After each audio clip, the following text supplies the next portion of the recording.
Hey YouTube, this is Southern Prepper 1. Today I'm going to talk about the Russian-Ukraine war and a lot of things that aren't making sense. First of all, the United States military has really not fought a war in a long time where we actually were peer-to-peer or to our equal. If you think about Iraq, if you think about Afghanistan, we went in there with our combined arms efforts. We had everything we needed. And when I talk about combined arms, it means taking all your assets that the military has, be it from infantry to tanks, to rotary aircraft, to fixed aircraft, even bombers, cruise missiles, all the guys that do all the intel, your engineering assets, everything that's in the military. And it's called combined arms. And we fight. If we have to go against peer-to-peer, we have to use everything in our inventory. You can't just use infantry on the battlefield. Infantry have positive and weakness. So you combine them with Abrams tanks. You combine them with Bradley fighting vehicles. You combine them with controlling the airspace. So when I've been in combat, I've never had to really worry about aircraft overhead. Now, drones are developing, which, you know, is causing a lot of problems. But Iraq and Afghanistan, we really controlled the airspace totally, and that helped us a lot. So we don't know what we're doing without having that real experience of combined arms. Yes, you can train, and right now my son is training. He'll be gone for a while. I'll keep you informed when he returns, and I'll tell you what I can tell you.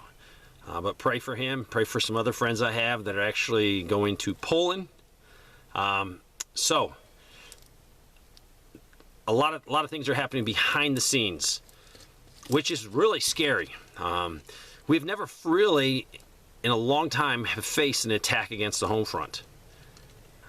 This is going to change. This is going to, if we go hot with Russia, and immediately when we go hot with Russia, it does not mean World War III nukes are flying. So remember that. The home front could be attacked. They could use cyber attack, that's for sure. They can use an EMP attack against the United States. Will we respond immediately with nuclear weapons? I don't know. First of all, you have to find out who actually did it. And there's a lot of countries out there that could attack us with an EMP weapon. Definitely economics.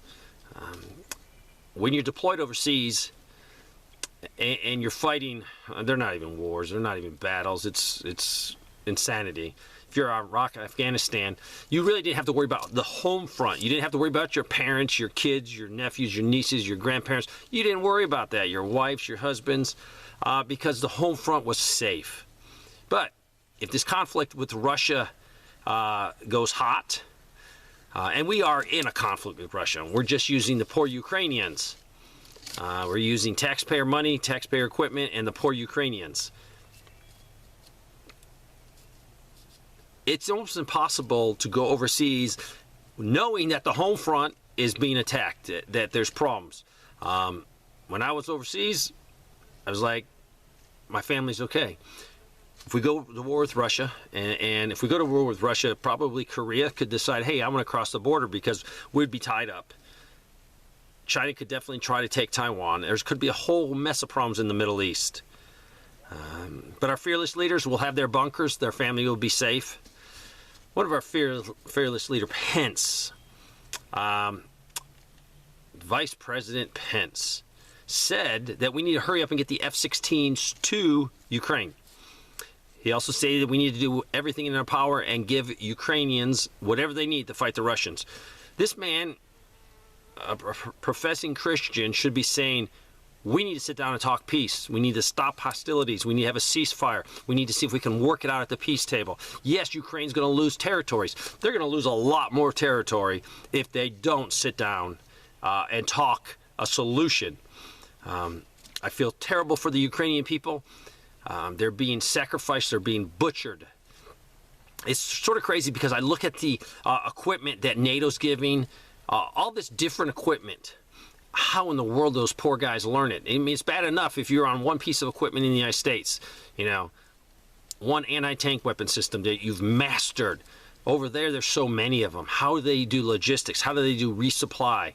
That is a hard task. If you've ever been in the military, you'll understand that, holy cow, those guys got to learn all kinds of stuff, and they're not getting trained properly. So Pence, I wish he would have said, let's find a peace solution, not a get the F-16s over there quicker. Whatever the Ukrainians need, we need to give to them. Some people might say that if we give in to Russia and we let them take what they want, they're going to come back and get more. My idea was, if we give in to Russia now, maybe we'll have time to rebuild our military. Maybe we'll have time to build back up our ammo stocks. I've reported here, oh my gosh, a year. Two good guys giving me good information about the low level of equipment that is getting built to replace the stuff we've given away. They say it's critically low. Every day we're using up things that we don't need to be using. It's funny, the military says, well, we're going to increase, I don't know the exact number off the top of my head, it's like 155 shells. 155 is like the bread and butter of the artillery. We're going to increase them this many. And if you look at their stats, it's like, oh yeah, you're going to increase them. It's going to take you 5 years or 10 years to get to that level. And even at that level, we're using more per day in Ukraine. So, yes, give in to Russia, that's fine. Gives us a time to rebuild. And maybe we can actually have a peace plan over there. I can't stress to you enough how critical the logistical supply chain has been smashed. First of all, we have no manufacturing in this country. Secondly, we've using all our stuff up. So if we have to go to war, it's not going to be there. That's point blank. It's not going to be there. There's no secret stash. They're giving all our secret stashes up. Even South Korea said, no, you're not taking nothing that's inside our country. We're not selling you. We're not giving you nothing because we might need it. Smart people, because we might not be there to help you. We might be able to send you additional manpower or additional equipment. You might be on your own with North Korea. I think the worst thing that I can take from this whole conflict is we have sent some of the top pieces of equipment over there. Yes, we've sent some crap over there. I understand that. I know what they're sending. But we got some main battle tanks going over there. And what's doing is it's letting Russia gain massive amount of experience fighting the stuff we would be using to fight them. Now, granted, we don't have M1 Abrams over there yet. And I don't even know why. M1 Abrams tanks are so finicky. You need so much maintenance. You need so much support. I don't think Ukrainians could support those vehicles, those tanks in the field. I honestly don't. But the rest of NATO's main tanks are over there. Russians are learning how to fight them, which is so bad for us.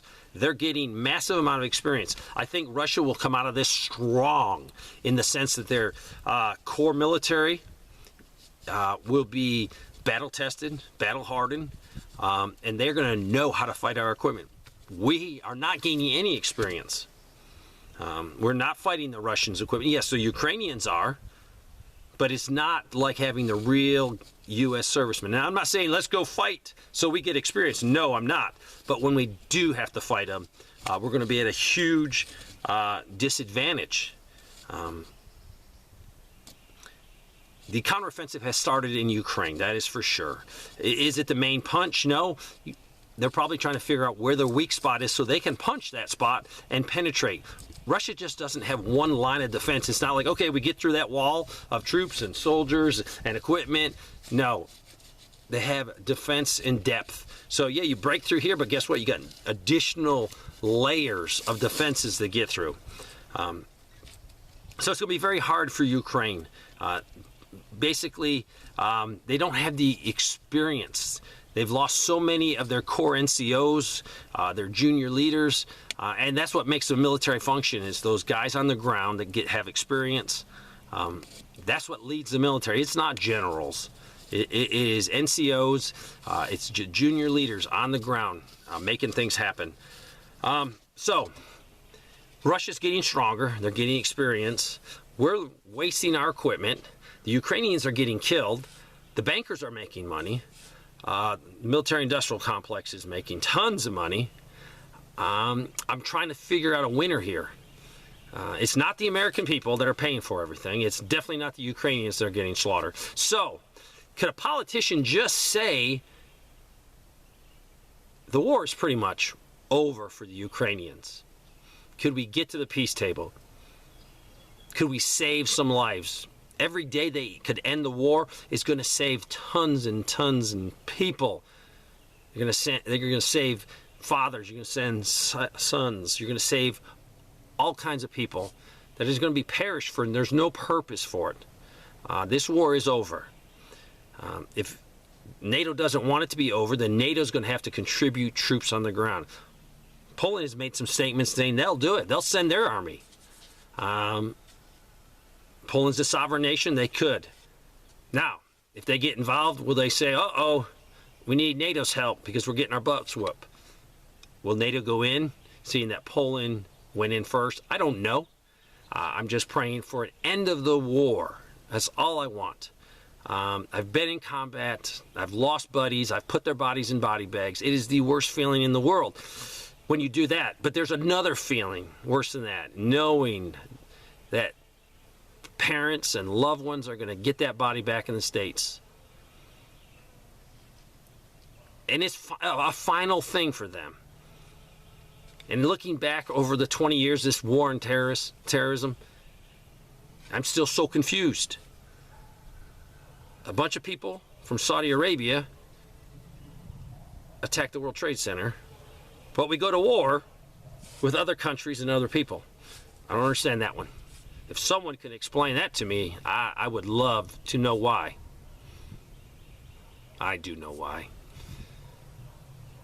So, pray for peace.